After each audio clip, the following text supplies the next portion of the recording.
আপুরা ভাইয়ারা সবাই কেমন আছেন? রিক্সাটা দাঁড় করাম। তো যাচ্ছি হচ্ছে বাজারে, গোস্ত কিনতে যাচ্ছি। গোস্ত শেষ হয়ে গেছে, তার মধ্যে আজকে জুম্মাবার। বা পাশের বাড়ির যখন গোস্তের সেন্ট বের হয় তখন বাচ্চারা বলে আম্মু তুমি কি গোস্ত রান্না করছো? তো আমি তখন বলি না, তখন নিজেরা খুব খারাপ লাগে। তো এই যে দেখেন আমার মেয়ে রিক্সায় উঠে বসে আছে, তো এখন আমিও উঠবো। এইভাবেই যাচ্ছি, যেহেতু বাজার বেশ একটা দূরে না, তাই এই যে মা আর মেয়ে যাচ্ছি বাজারে। এরা এই যে দেখেন যে ওই রান্নায় আমি নিয়ে নিলাম। তারপরে ভাইয়ারা এই যে দেখেন খাসির গোস্ত নিয়ে এখন যাচ্ছি মুরগির দোকান আসলাম। এই যে দেখেন হাতে দিলাম কত আছে, এত দাম কে? আচ্ছা, তারপরে ভাইয়ারা এই যে ভাইয়া দাম করতেছে, ওজন দিচ্ছে আর কি। এখন দুটো মুরগি নিয়ে নিব।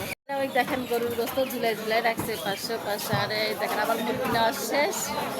তো এখন বাসায় যাব। আর গরুর গোস্ত খাওয়া যাবে না জন্য খাসির গোস্ত নিচ্ছি। আর আমার মেয়ে তো একেবারে গন্ধে শেষ, মাস্ক পরে আসে নাই। আজকে অনেক বাতাস, তরমুজ নিয়ে বসে আছে, আমার বাসায় যাচ্ছে। আজকে আসলে আবহাওয়াটা সত্যি অনেক সুন্দর, বেশি রোদও না বেশি গরমও না, সকালবেলা বৃষ্টি হয়েছে। তো বাসায় যাচ্ছি। এরাই দেখেন একবারে সব কিছু নিয়ে বাসায় চলে আসলাম।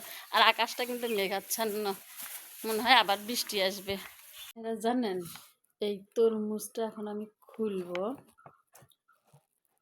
এই দেখেন কি সুন্দর লাল। আর কি করব জানেন, খোলার উদ্দেশ্য হচ্ছে এই লালটা খাবো, আর এই ছালটা দিয়ে আজকে আমি খাসির মাংস রান্না করে আপনাদেরকে দেখাবো আপুরা ভাইয়ারা। তো চলুন আগে এটা খেয়ে নিই, খুবই মজা। তো লালটা খাবো আর সাদাটা দিয়ে খাসির মাংস রান্না করবো। তো চলেন রান্না করি। এই দেখেন খাসির গোস্তটা নিচে হচ্ছে প্রেশার কুকারে তাড়াতাড়ি রান্না করার জন্য। আর এদিকে দেখেন তরমুজের ছালগুলো আমি সুন্দরভাবে টুকরো টুকরো করে কাটি নিছি। পুরো ভেড়া দিয়ে দিলাম পেঁয়াজ বাটা দিলাম 2.5 চামচ। এরপর দিয়ে দিলাম রসুন বাটা 1 চা চামচ। এরপর দিলাম 1 চামচ আদা, আরও একটু দেবো। এখানে কিন্তু হাফ কেজি পরিমাণ খাসির গোস্ত নিছি আমি। এরপর দিলাম ধনিয়ার গুঁড়া, এরপর দিলাম গোলমরিচের গুঁড়া, এরপর দিলাম জিরার গুঁড়া, এরপর দিলাম হচ্ছে মহুরি গুঁড়া, এরপর দিলাম দারুচিনির গুঁড়া, এগুলো সব গুঁড়া করে রাখছি। এরপর দিলাম সাদা এলাচ আর কালো এলাচের গুঁড়া, এর মধ্যে লংও আছে। এরপর দিলাম রাঁধুনি গুঁড়া, রাঁধুনি দিলে কিন্তু সুন্দর একটা সেন্ট হয়, তাই দিয়ে দিলাম। এরপর দিয়ে দিলাম লবণ, এরপর দিয়ে দিলাম হলুদ, এরপর দিয়ে দিলাম মরিচের গুঁড়া, এরপর দিয়ে দিলাম তেল, তেল একটু কমিয়ে দেবো। এরপর দিয়ে দিলাম তেজপাতা। তো এখন আমি এটা চুলায় বসাই দেবো। তা পুরা বাহেরা যেহেতু আমার এই আঙ্গুলটার সমস্যা, তাই আমি মাখাই দিতে পারলাম না, তাই আমি এই খুন্তির সাহায্যে এখন এটা আমি সুন্দরভাবে মাখায়া কষাই নেব। তারপরে বাহারিয়ারা দেখেন খুন্তি দিয়ে কি সুন্দরভাবে লাড়াচাড়া করে সুন্দর হয়ে গেল। মাখানোটাও সুন্দর হয়েছে খুন্তি দিয়েই। তো এখন এটা কষাবে, তারপরে আমি এর মধ্যে তরমুজের টুকরাগুলো দিয়ে দেবো। তারপরে ভাইরা দেখেন আমার গোস্তটা কি সুন্দর কষাই গেছে। এখন আমি দেখেন তরমুজের টুকরাগুলো সব দিয়ে দিলাম।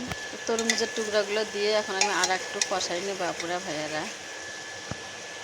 তারপরে ভাইয়ারা দেখেন সুন্দর করে লাড়াচাড়া করে দিচ্ছি, আর গোস্ত সহকারে তরমুজগুলো আমি সুন্দরভাবে কষাই নিচ্ছি। এখন আমি গরম পানি দিয়ে দেব। সুন্দর কষানো হয়ে গেছে, আর দিয়ে দিলাম এই দেখেন গরম পানি। একটুখানি লাড়াচাড়া করে দিয়ে এখন আমি প্রেশার কুকারের ঢাকনাটা লাগাই দেবো, তাহলে তাড়াতাড়ি সিদ্ধ হয়ে যাবে। তো ঢাকনাটা যে লাগাই দিচ্ছি আপুরা ভাইয়ারা, কারণ গ্যাসের যে দাম, নাহলে কড়াইতে রান্না করতে গেলে অনেক সময় লাগতো। তো এখন শুধু সিজ দেওয়ার অপেক্ষা। কি সুন্দর একটা কালার আসছে। আর এই দেখেন তরমুজের খোসাটাও একদম কি সুন্দর হয়েছে। তো আপনারা পারলে একদিন এইভাবে খেয়ে দেখবেন, আসলে অনেক মজা। তো আজকের মতো এই পর্যন্তই। সবাইকে শুভ দুপুরের দাওয়াত থাকলো, জুম্মা মোবারক। আজকে সবাই দোয়া রাখবেন। হয়ে গেছে।